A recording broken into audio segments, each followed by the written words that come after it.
Continuando o arrebatamento, agora o arrebatamento será o começo do fim. A nossa reunião com ele será antes da grande tribulação, ou melhor, será antes da tribulação e da grande tribulação. 1 Tessalonicenses, capítulo 5, versículo 9. 2 Tessalonicenses, capítulo 2, versículo 7. Apocalipse, capítulo 3, versículos 8, 10 e 11. Aproveitando aqui, uma coisa bem simples, mas que muitos irmãos erram nas igrejas, que eu sempre vejo, quando é carta, irmãos, como é o caso de 1 Tessalonicenses, 2 Pedro, ou, corrigindo, 2 Tessalonicenses, que foi as referências que eu falei quase agora aqui. Quando é carta, é primeira de Pedro, 1 de João, 2 de João, 3 de João. O artigo A, artigo feminino, utilizado para carta, é diferente do artigo masculino utilizado no Antigo Testamento para livro. 1 Samuel, 2 Samuel, 1 Crônicas, 2 Crônicas. Notinha bem básica e simples, mas que os irmãos erram. E até pastores e outros eu vejo errando nisso. Coisa simples. Não, Caio, você é um professor muito chato. Não sou chato. Quando você corrige as pequenas coisas, você começa a aprender para corrigir as grandes também. Continuando. Porque o fim é o dia de Cristo. Pergunta. Vejamos as características do dia de Cristo. Será depois da aparição do iníquo, 1 Tessalonicenses capítulo 2, versículo 3. Será depois da apostasia, Mateus 24, do versículo... Mateus capítulo 24, do versículo 10 ao versículo 12. 1 Tessalonicenses, do capítulo 2, versículo 3. Será depois da manifestação do homem do pecado, Mateus 24, versículo 9 ao 14. Na grande tribulação, 2 Tessalonicenses, capítulo 2, do versículo 3 ao versículo 4. Será depois do arrebatamento da igreja. A igreja é o sal que detém o Espírito Santo na terra. E é o obstáculo, craseado de novo, com sentido de para a propaganda do ministério do erro, o ministério do anticristo. 2 Tessalonicenses, capítulo 2, versículo 11. E alguém aqui pode ficar com aquele ponto de interrogação na cabeça, mas que é isso, não cai? Eu sempre ouvi falar que a igreja é o sal da terra, mas também sempre ouvi falar que o Espírito Santo é que detém o poder do anticristo, dele se tomar posse na terra. Sim, mas a igreja é o sal que detém o Espírito Santo. O Espírito Santo está aqui por causa da igreja. Ponto de reticência aqui. Porque o Espírito Santo é Deus. Deus é onipresente. Deus está em todos os lugares. Igual a Jesus, que é o Filho, e igual ao Pai, que é o ancião de dias. Não existe esse negócio dele ir ou voltar, ou vir ou chegar. Ele é presente em todos os lugares. como dizia o abençoado do mestre pastor Luiz Schimmer, nesse momento o Espírito Santo está nos centros, nos terreiros de macumba. Nesse momento o Espírito Santo está nos bares com o pessoal bebendo cachaça. Nesse momento o Espírito Santo está nas boates com as prostitutas fazendo programa. Não que ele está lá fazendo programa, ele está lá e elas estão no ato do programa. Mas o que é isso, irmão? Isso quer dizer, porque, como diz o mestre Schimmer, ele está lá porque é ele que convence o homem do pecado, do juízo e da necessidade de um salvador. Porque aonde ele encontrar um coração aberto, disposto ao arrebatamento, ele atua. E Davi disse que se eu subir ao céu, ou à sepultura, ou descer ao Hades, em qualquer lugar, o Deus Pai, o ancião de dias, nos vê. Igualmente Jesus também. O que vai acontecer durante a tribulação e a grande tribulação vai ser que o Jesus, o Espírito Santo estará presente, mas não atuará como nos nossos dias hoje. Será uma atuação em outra dispensação. Não é como a da graça, aonde ele atua com misericórdia e atua diretamente nos homens. Será uma atuação muito parecida com o que era o tempo do Antigo Testamento, quando ele estava ora sobre a cabeça de um profeta, ora sobre a cabeça de um rei, ora sobre a cabeça de um guerreiro, ora atuando sobre a cabeça de um sacerdote, em porções, de forma limitada. Não estou dizendo que vai ser parecido com isso. Mas, retomando aqui,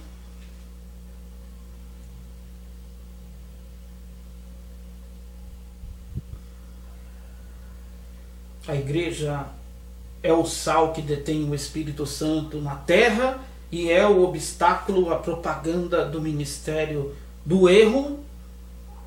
No entanto, será o dia do juízo das nações, o juízo dos gentios, hein?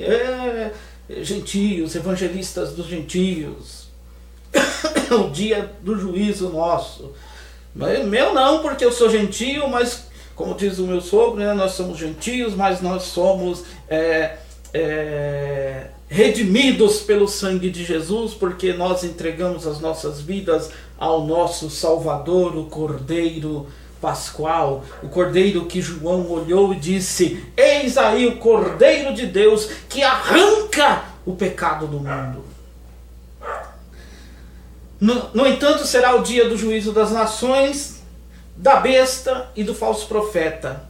É o dia da prisão de Satanás. Será um dia de juízo especial, no qual não só o sol não dará a luz. Lucas capítulo 2, versículo 30 e 31. Será o dia da chegada com poder e justiça do reino de Deus. Daniel 7. Daniel capítulo 7, versículo 13 e 14.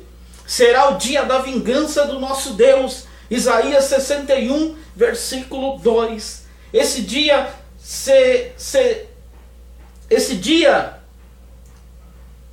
seria o fim. Esse dia será o fim. Não o arrebatamento, isto é, e não a nossa reunião com Ele, como eu já vos disse, 7 anos antes disso. O arrebatamento da igreja pode ser a qualquer momento e não depende do cumprimento profético de Mateus 24:14, porque muitos embasam nisso, que vai demorar ainda a volta de Jesus. Jesus não vai buscar a igreja agora, não vai vir retirar os seus da terra, porque não cumpriu ainda que o evangelho será pregado em todo o mundo, e aí então será o fim. Esse versículo não está falando da dispensação da graça, esse versículo não está falando da dependência de Jesus, que seja pregado o evangelho no mundo inteiro para ele buscar a sua igreja. Esse versículo, ele é para a pós-arrebatamento, durante a tribulação, grande tribulação, e eu ainda forço e arrisco dizer que é até para o milênio. Porque ele fala do fim. Ele não fala do fim da grande tribulação. Isso é certo que vai acontecer, como está na Bíblia. Ele fala do fim de todas as eras e do início da eternidade das eternidades. E aonde haverão novas revelações e novas eras que Deus vai providenciar tudo segundo o que ele já planejou.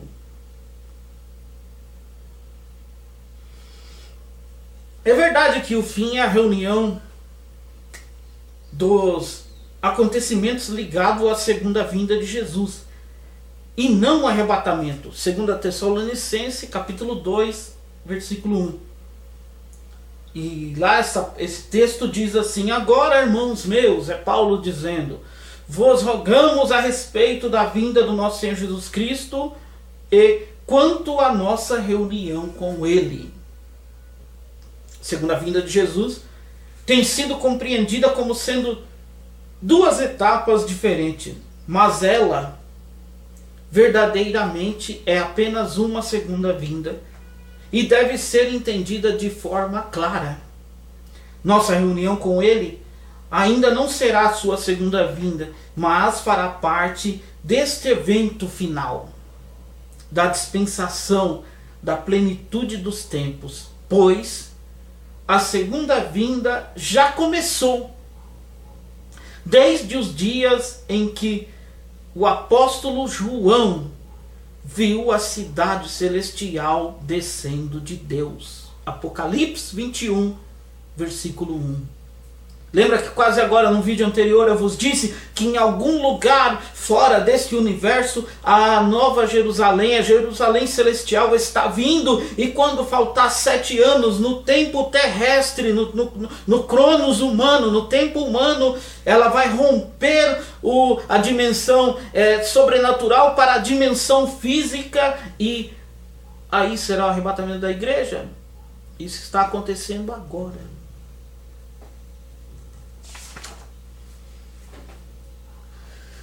Há textos que indicam claramente as duas fases, que são o arrebatamento e o dia da vingança do Senhor. Do grego, a parousia. E nós vamos encontrar na Bíblia, nos textos originais, diferentes sentidos da palavra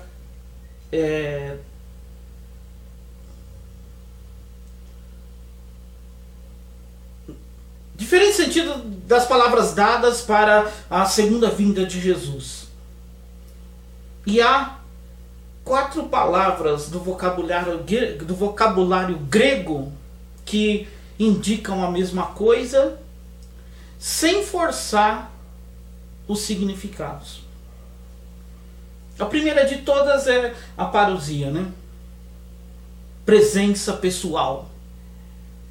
Confira aí. 1 Coríntios, capítulo 16, versículo 17. 2 Coríntios, capítulo 7, versículos 6 e 7. Filipenses, capítulo 1, versículo 26.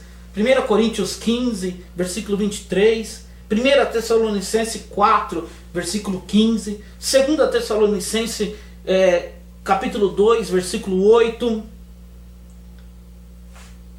Cremos, e aí eu incluo toda a igreja, por isso no plural, que ele virá pessoalmente tanto para a igreja como para as nações.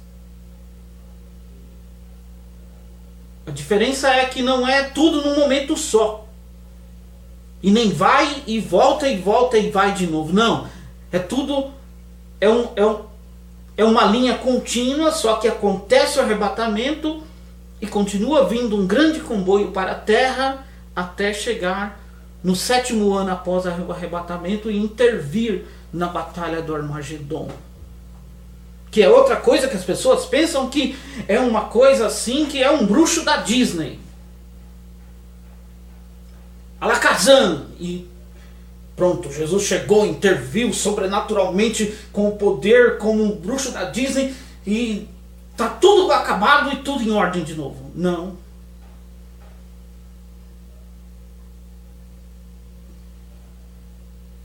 Não é magia. Deus tem poder para isso. Se ele quisesse com uma simples, única palavra, um gesto, colocar tudo em ordem, ele faria. Mas Deus não faz assim. Deus age dentro do tempo do homem até. E Jesus, quando vem reinar no milênio na terra, desde a intervenção da batalha do Armagedon, ele não vai ficar no tempo Kairos, que é o eterno tempo de Deus. Ele vai entrar no tempo Cronos e reinar durante 1000 anos dentro do tempo do homem, o tempo Cronos. E aí depois sim, no final, quando entrar novamente na eternidade, é que o tempo Cronos vai acabar e vai viver o tempo eterno. O tempo Kairos, o tempo de Deus.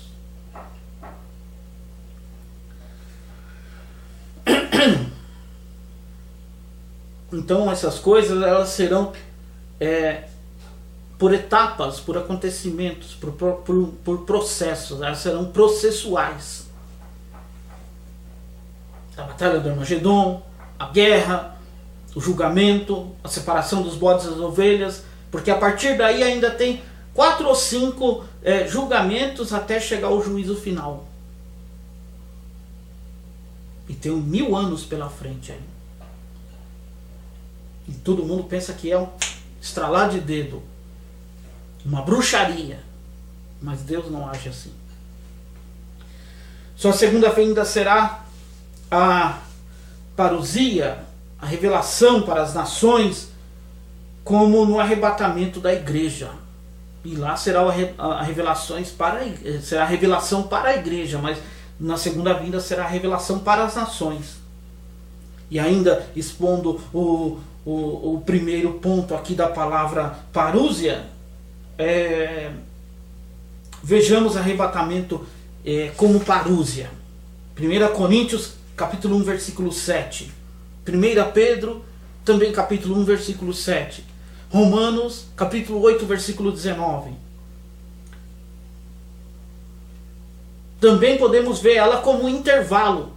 Apocalipse 1 capítulo 1 versículo 1, Lucas capítulo 2 versículo 32. E também podemos ver ela como segunda vinda de Cristo literal na terra. 1 Tessalonicenses capítulo 1 versículo 5 a 9, Romanos 8 e 19, Mateus 24, 27 e 28, capítulo 24 versículo 27 e 28. Também podemos ver ela como Apocalipse, descoberta, revelação.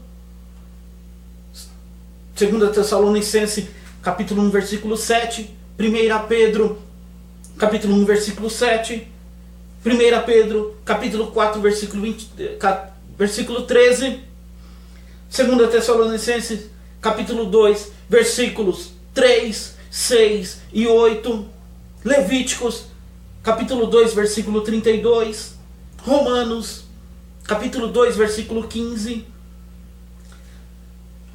também Romanos capítulo 8 versículo 19, Romanos capítulo 16 versículo 25, 1 Coríntios capítulo 1 versículo 7, 1 Coríntios capítulo 14 versículo 6, 2 Coríntios capítulo 12 versículos de 1 a 7, Gálatas capítulo 1 versículo 12, Gálatas capítulo 2 versículo 2, Efésios capítulo 1 versículo 17, Efésios capítulo 3 versículo 3, 2 Tessalonicenses capítulo 1 versículo 7, 1 Pedro capítulo 1 versículo 13, Apocalipse capítulo 1, versículo 1. Não, meu Caio, quanta referência, eu vou ler tudo isso. Sim.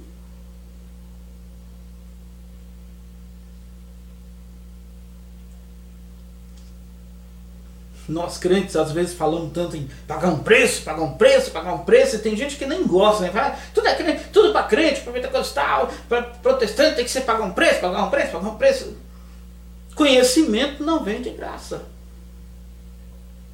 Por mais que eu mastigue tudo aqui e coloque no vídeo, você tem que ler alguma coisa.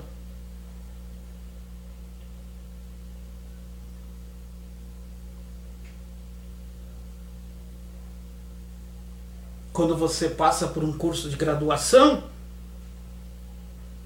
seja qual for, melhor quando é os de humanas, né? Filosofia, teologia, pedagogia, psicologia, alguns outros ainda, logosofia. Você aprende que tudo que você ouve, você não acredita, você vai conferir. E esse não era um princípio que tinha os bereanos lá em Atos? E não foram chamados de os mais ilustres entre os irmãos cristãos? Por quê? Porque no dia a dia conferiam tudo que era falado para eles nas Escrituras.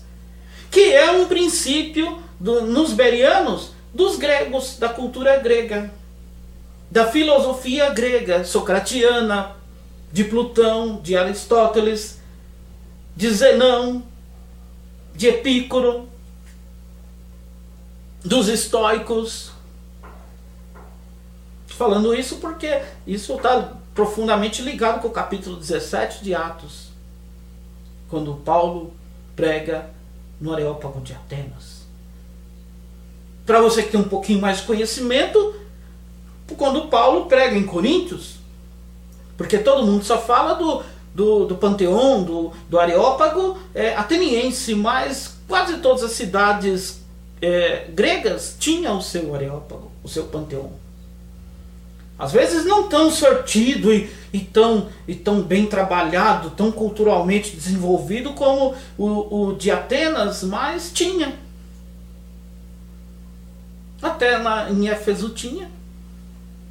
Que Éfeso é uma igreja da Ásia e não uma igreja grega. E é uma cidade da Ásia, não uma cidade grega. Mas tinha. Ou você nunca leu lá sobre o alvoroço no templo de Diana?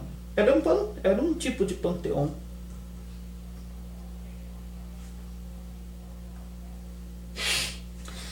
Continuando. Mas se você está até aqui, na continuação da parte 2 deste versículo, que já desse vídeo, versículo, acostumado com a Bíblia eletrônica, né? Salve Cid Moreira, né? Deus abençoe ele pela Bíblia falada que ele gravou tão vastamente, um trabalho vasto desenvolvido por aquele senhor jornalista. Continuando aqui, se você está até por aqui conosco ainda, não deixe de deixar o seu like, de se inscrever no canal, de ativar o seu sininho, de compartilhar com seus amigos, de indicar nas suas redes sociais para que nós possamos ter algum êxito aqui no trabalho evangelista dos gentios no canal e possamos continuar produzindo vídeos com conteúdos profundos como esse. E a partir de agora, todos os vídeos serão assim, com esse mesmo caráter, com essa mesma metodologia e com essa mesma profundidade. Até antes foi daquele jeito lá, um pouco mais simples, mas de agora para frente todos manterão esse padrão, porque não tem mais jeito de voltar atrás. Lendo esses textos, teremos sempre uma referência da vinda de Cristo. Esses que eu acabei de falar aí atrás. E também mostra os dois sentidos da palavra parousia. Parousia, para quem preferir. No entanto, não termina aqui. Temos 4 palavras do vocabulário grego, já vos disse, repito de novo, com o mesmo significado. As palavras são a própria palavra parousia, apocalipse, ekormai, erkomai e epifania. Parousia como arrebatamento e segunda vinda de Cristo, apocalipse como descoberta e revelação, erkomai como vir rapidamente sem avisar, e tem mais sentido a erkomai quando aplicada a segunda vinda no final da grande tribulação. E a palavra epifania como mostrar-se, aparecer sobrenaturalmente, a ilustre revelação, a manifestação. E por fim, as conclusões finais desses 2 vídeos, dessa parte aqui do arrebatamento. De nada serve mudar o sentido do texto bíblico para apenas afirmar uma teoria. É necessário que tenhamos o verdadeiro interesse pessoal no estudo particular da Bíblia. Há textos que equivalem simultaneamente ao arrebatamento da igreja ou à segunda vinda. Há uma variedade de tipos que podem ser aplicados à vinda de Jesus, mas esta variedade de tipos necessita de ser relacionada perfeitamente ao seu antítipo, a realidade. Porque o que é um tipo? Tipo é um protótipo. Os irmãos mais antigos gostam de dizer um arquétipo, né? É um protótipo, uma maquete do que vai acontecer no futuro. E o tipo só termina a sua validade quando cumpre o antítipo. Quando ele se cumpre literalmente, quando ele é real. Poderia apontar vários, mas a pessoa de Jesus já tem um monte. Quando você pega lá o sacrifício de Abraão e Isaac, está profundamente ali um tipo e um antitipo já cumprido. Poderia apontar muitos outros, mas vamos ficar por aí. Então, vou dar um para você. Quando Eliezer foi buscar uma noiva para Isaac, um antipo,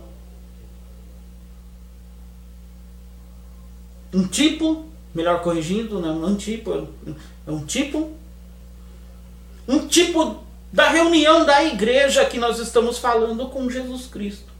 E Eliezer fazendo o papel do tipo do Espírito Santo. Isaac fazendo o papel do tipo de Jesus. E Rebeca fazendo o papel do tipo da igreja, que vai se cumprir dentro desse mesmo texto que eu estou vos falando. Paulo adverte a igreja que, antes da sua segunda vinda literal, no final da grande tribulação, acontecerão sinais especiais e que a igreja não deveria estar perturbada, pois muitos são os escritos falsos a este respeito, e até hoje são muitos os livros escritos por pessoas loucas e sensacionalistas, rebeldes, insubordinados, e declaradas independente de tudo, cujo interesse não é educar o povo de Deus, mas sim defraudá-los. Uma última apresentação aqui das palavras que equivalem como arrebatamento, e você confere aí na sua casa, pare o vídeo e faça a melhor leitura, e anote, e leia e confere. Ercomai, com o significado de vir rapidamente sem avisar, e aí as referências bíblicas. Arrebatamento, novamente ercomai. Epifania, aparecer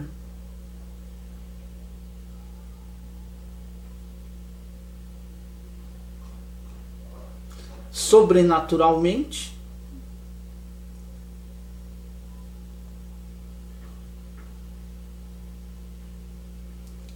Depois das referências do aparecer sobrenaturalmente, epifania como arrebatamento como epifania.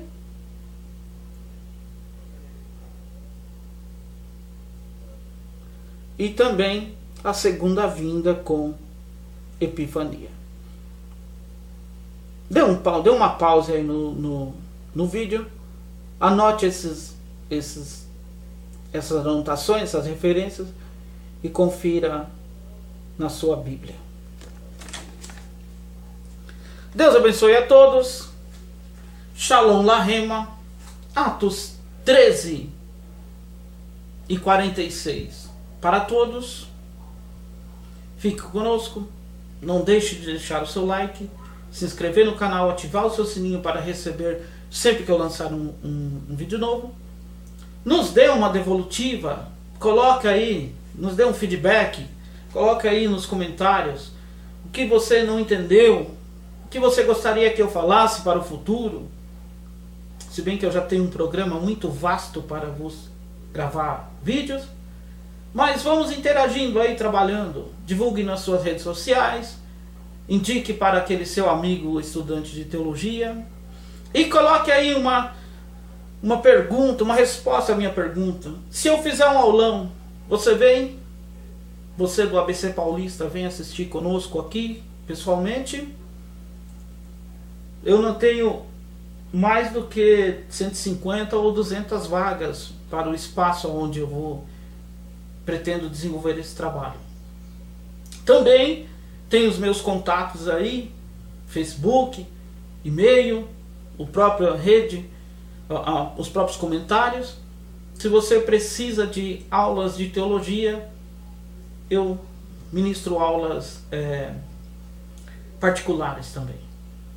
Vem estudar conosco se você está no ABC Paulista, em Mauá, no Jardim Oratório, às sextas-feiras, e no centro de Mauá, às segunda-feiras, na ETAD, na sede da Assembleia de Deus Missão, em Mauá, na Manuel Pedro Júnior. Deus abençoe a todos.